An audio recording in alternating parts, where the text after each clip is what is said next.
Bonjour chers apprenants, nous allons continuer notre cours avec la mise en forme de données et voir par exemple comment mettre en forme des données sur une feuille de calcul Excel.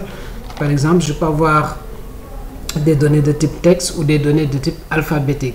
Et Excel, nous remarquerons toujours que chaque fois que j'ai une donnée de type texte comme AB, si je valide, AB reste à gauche.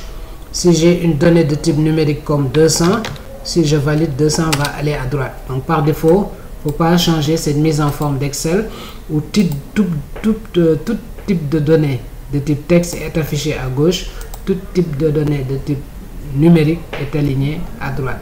Sauf maintenant si c'est des en-têtes de colonne, là je peux sélectionner, mettre la mise en forme que je veux comme gras, italique, souligné, etc. Maintenant si j'ai des valeurs comme 12 000, comme 1 million, comme 250 000, comme 450 000. Donc, qu'est-ce que nous remarquons?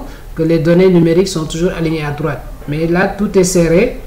Je peux, pour une bonne lecture, utiliser le séparateur de milliers. Donc, pour une bonne lecture des données numériques, donc je peux sélectionner la plage en faisant glisser la souris. Et dans Accueil toujours, là c'est Fichier, là c'est l'onglet Insertion, etc. Insertion, mise en page et autres. Donc dans Accueil, je peux dans cette zone là ici utiliser la zone police pour mettre en forme les caractères, la zone alignement pour aligner à gauche, centrer, aligner à droite, aligner en haut, centrer en haut, etc. Utiliser la zone nombre pour mettre en forme la zone de nombre, les chiffres. Par exemple, si je voulais utiliser le séparateur de milliers ou bien utiliser un format monétaire et autres, je peux venir ici pour le format monétaire, choisir franc ou euro ou autre. Sinon, pour le pourcentage, je choisis pourcentage. Pour le séparateur de milliers, 3 zéros, il va mettre 3 zéros. Si j'avais des décimaux à ajouter, etc. Donc là, je vais utiliser un séparateur, un symbole monétaire comme franc par exemple. Et là, il va mettre le séparateur de milliers est appliqué, mais également il va ajouter 2 chiffres après la virgule.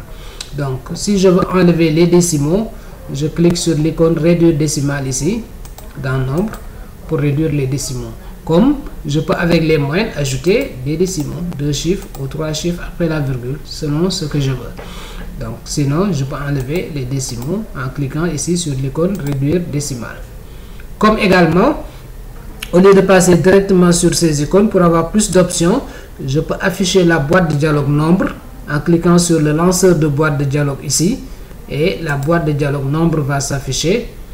Et là, je peux utiliser le format standard catégorie. Dans catégorie, j'ai les catégories suivantes comme standard, comme nombre, comme monétaire, comme comptabilité, comme date, comme heure, comme pourcentage, etc. Donc, comme je peux aussi choisir personnaliser pour personnaliser la zone de saisie. Ok, je peux aller dans alignement pour choisir l'alignement que je veux en horizontal ou en vertical.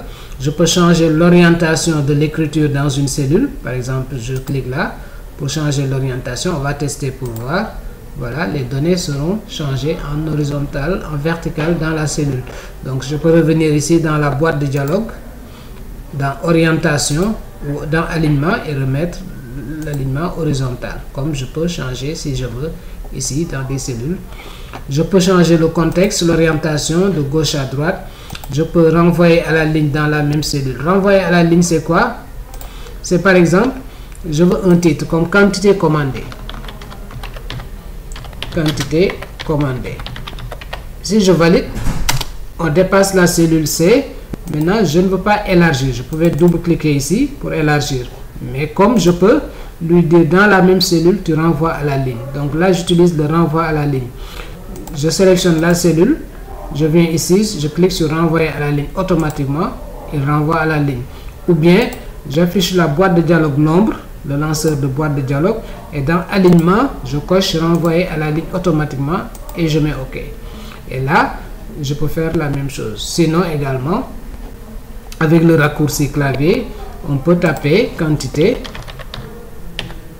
Si on veut utiliser le clavier, donc au lieu de continuer, je mets Alt enfoncé, Entrée, et le curseur est en bas. Je tape livret par exemple.